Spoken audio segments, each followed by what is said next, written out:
Bonsoir mes amis. En réalité, il existe peu de blessures qui sont aussi douloureuses que celles liées au rejet. Et pourtant, il ne s'agit pas seulement d'un événement extérieur. Le rejet, bien souvent, on le porte déjà en nous, comme une peur enfouie et en germe qui vient influencer nos comportements au fil de la relation qui se déploie. La peur du rejet peut nous pousser à nous taire quand on devrait parler, à nous excuser quand ce n'est pas nécessaire en réalité, ou à fuir quand on devrait rester. La peur du rejet nous fait parfois gâcher les relations qu'on désire pourtant le plus. C'est ce paradoxe que je voudrais explorer avec vous ce soir.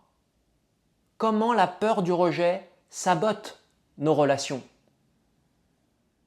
Dans cette vidéo, on va voir deux choses. D'abord, pourquoi cette peur abîme nos relations, qu'elles soient amoureuses, familiales, amicales ou professionnelles. Et puis dans un deuxième temps, on verra comment briser ce schéma pour tendre vers des relations plus libres et plus authentiques et donc plus épanouissantes.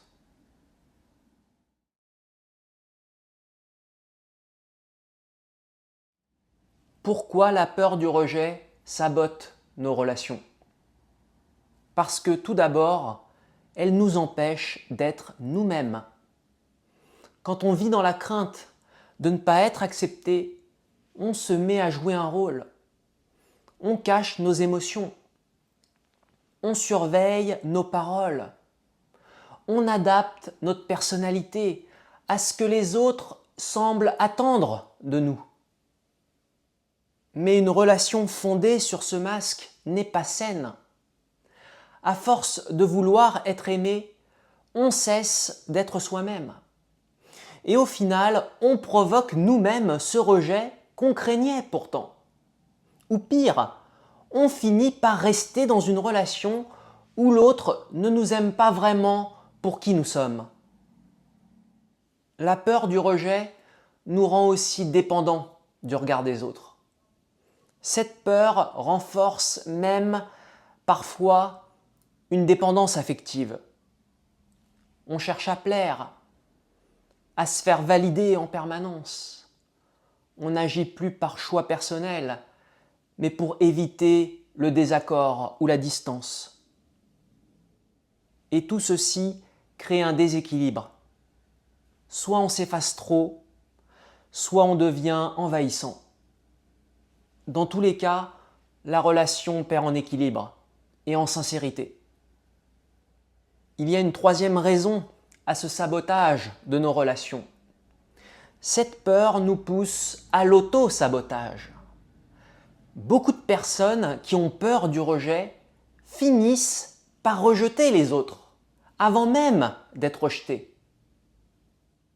Dans le couple, par exemple, ça peut se traduire par une distance soudaine, un silence radio, une froideur, juste pour garder le contrôle de la relation et pour éviter de souffrir. C'est un acte qu'on croit protecteur, mais en réalité, cette manière de se protéger devient une prophétie autoréalisatrice. En rejetant l'autre par peur, on crée exactement la situation qu'on voulait pourtant éviter. La peur du rejet risque aussi de nous enfermer dans des relations toxiques. Je veux dire des relations qui ne nous épanouissent pas. Mais pire encore, des relations qui nous tirent vers le bas.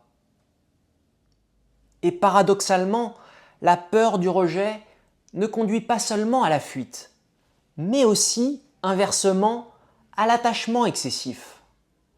On reste parfois dans des relations où on souffre parce qu'au fond, on redoute d'être abandonné.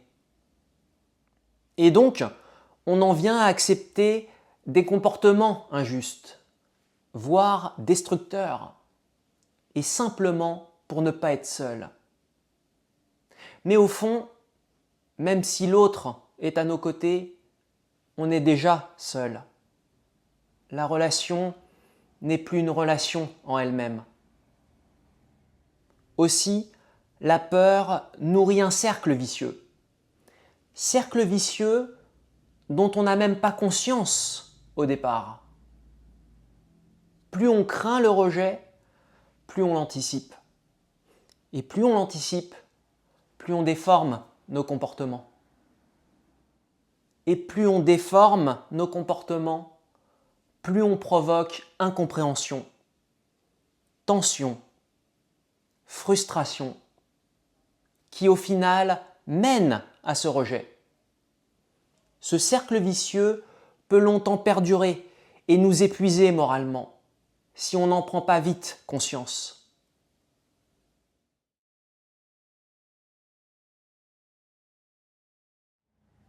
Pour sortir de la peur du rejet, il faut d'abord apprendre à accueillir ses propres craintes. La peur du rejet n'est pas à éliminer, mais à comprendre, à éclairer par notre conscience. Elle vient souvent de blessures passées. Un parent distant, une rupture, des moqueries, parfois même jusqu'à l'humiliation.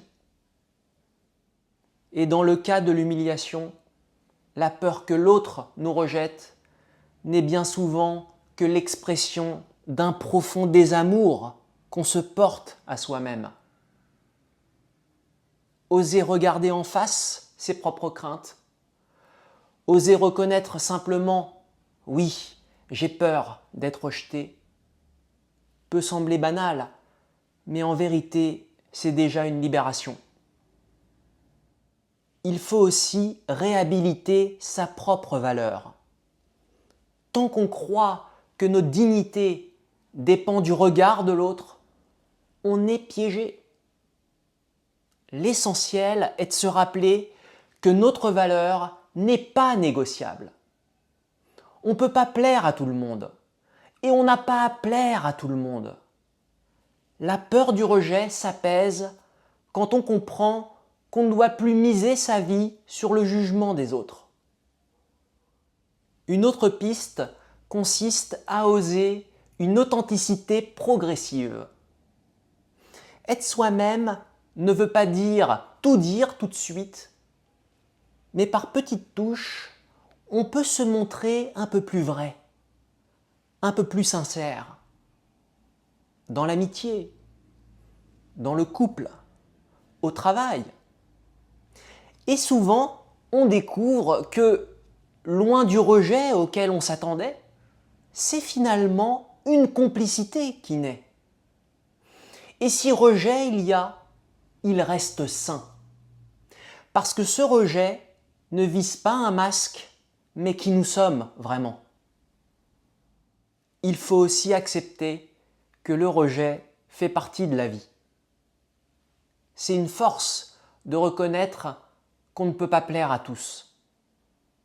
Le rejet fait mal, mais il libère aussi. Il écarte ce qui n'est pas fait pour nous. Chaque rejet, en réalité, est un filtre naturel qui nous rapproche des relations qui nous conviennent. Pour finir, je dirais qu'il faut tendre à construire des relations équilibrées. Une relation saine se fonde sur deux libertés qui s'accueillent. Ni dépendance, ni contrôle, mais une reconnaissance mutuelle. La reconnaissance, c'est le cœur. On en a déjà parlé sur cette chaîne quand on a abordé Hegel. Être reconnu dans son humanité et reconnaître l'autre dans la sienne. Briser la peur du rejet, c'est s'ouvrir à ce type de lien. Un lien où chacun peut être pleinement lui-même, sans contrainte.